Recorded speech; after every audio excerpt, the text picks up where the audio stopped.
उत्तर प्रदेश का चुनाव है, 5 चरण हो चुके हैं। बात करने के लिए मौजूद हैं एआईएमआईएम के चीफ असदुद्दीन ओवैसी साहब। ओवैसी साहब, 5 चरण हो गए हैं, आप अपने दल को कहाँ देख रहे हो और राजनीतिक दलों को कहाँ देख रहे हैं? नहीं, मैं तो अपनी पार्टी की और भागीदारी परिवर्तन मोर्चा की ही बात कर सकता हूँ। अब तक जो हमको इत्तलात दी गई हैं, जो हमको मालूम हुआ है, वो हमारे लिए बहुत अच्छा रहा है। और ख़ास तौर से एमआईएम पार्टी के लिए 2017 से बेहतर हमारा परफॉर्मेंस प्रदर्शन होगा और पहले से ज़्यादा हमारा संगठन मजबूत हुआ है, तो अच्छा रहेगा। यूक्रेन में इस वक्त वॉर चल रही है, कई वीडियोस आ रहे हैं जिसमें जो इंडियन स्टूडेंट्स हैं वो फंसे हुए हैं। कुछ वीडियोस ऐसे भी आए हैं जिनमें आर्मी जो है वो बर्बरता कर रही है।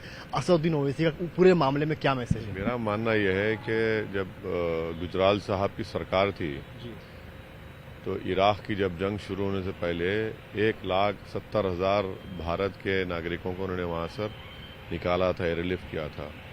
ये मामूली 18,000 बच्चे हैं और बीजेपी सरकार को इसके बड़ा गहराई से और संजीदगी से इसको गौर करना चाहिए। वो विजुअल्स बड़े डिस्टर्बिंग है, तकलीफ पहुंचाते हैं। वो हमारे ना सिर्फ भारत के सिटीजन हैं बल्कि वो किसी के बेटे हैं, किसी की बेटी है, वो पढ़ने के लिए वहां पर गए हैं और उनको इस तरह से मिसट्रीट किया जा रहा है यूक्रेन और पोलैंड के बॉर्डर के ऊपर। तो मैं समझता हूं कि सिर्फ एडवाइजरी दे देना कि जनवरी से पहले निकल जाइए, भाई आपने तो अपने स्टाफ को बुलवा लिया। हमारा सरकार का काम था कि इन बच्चों को भी ले आए। अब ये जिम्मेदारी उनकी है कि फौरन उनको लेकर आए, मगर वो काफ़ी डिस्टर्बिंग है। हमको भी बहुत से ईमेल्स, एसएमएसेस, फ़ोन आते हैं। बहुत परेशान है लोग, बहुत तकलीफ में हैं और वहाँ के हालात और टीवी पर जो वहाँ के जंग के विजुअल्स देखकर बहुत फितरी बात है, नेचुरल बात है तो उनके पेरेंट्स को परेशान होना। बट सरकार की पहली जिम्मेदारी है कि उन सबको एक हमारे भारत के नागरिक को वहां से निकालकर वापस सेफली भारत को लेकर आए। विपक्षी कुछ दल ये भी कह रहे हैं कि कुछ मंत्री भारत सरकार के वहां जाते हैं, जत्थे को वहां पर भाषण देते हैं, फोटोज क्लिक करवाते हैं और आ जाते हैं, जबकि अच्छा खासा।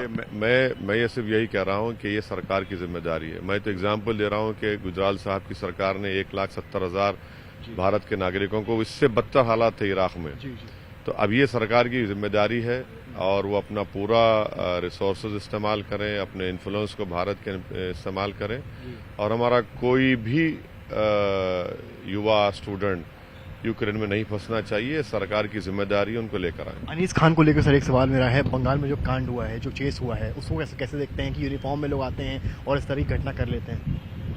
तो ये तो ममता बनर्जी की सरकार को बताना चाहिए। जो बड़ा दावा करते थे कि मुसलमानों के मसीहा हैं, मुसलमानों के हमदर्द हैं, आप तो जो प्रोटेस्ट करते हैं उनको पीट रहे हैं, सर फोड़ रहे हैं, हाथ तोड़ रहे हैं उनके, तो बड़ा गलत हुआ है। तो वहाँ पर हालात ख़राब हैं। अब हम तो उम्मीद करते हैं कि जो लोग हमारी मुखालिफत कर रहे थे बंगाल में, अब जवाब दें अनीस खान के मर्डर के ऊपर क्या बोलेंगे वो। आखिरी सवाल है ओवैसी साहब, आपको भी जल्दी है। मुस्लिम जो हैं यहाँ पर उत्तर प्रदेश के, समाजवादी पार्टी का ऐसा सोचना है कि मुस्लिम इस बार नहीं बढ़ रहा है और एक तरफा सपा को वोट कर रहा है, आपका क्या? देखिए वो तो चुनाव जीत चुके हैं ना, वो उनको तो साक्षात भगवान उनके ख्वाब में आकर बोल दिए, तो अब उनको क्यों फिक्र कर रहे हैं मुस्लिम वोट की? आप तो बन चुके हैं, छोड़िए ना मुसलमान वोट को। आप योगी आदित्यनाथ को भी ख्वाब में आ गए, तो इनको वोटर की जरूरत नहीं है। ख्वाबों की दुनिया के माहिर हैं, ये ख्वाबों के बादशाह बने हुए हैं। भाई ख्वाबों में रहिए, जमीनी हकीकत का आपको अंदाजा ही नहीं है। अहंकार में दोनों डूबे हुए हैं, योगी और अखिलेश।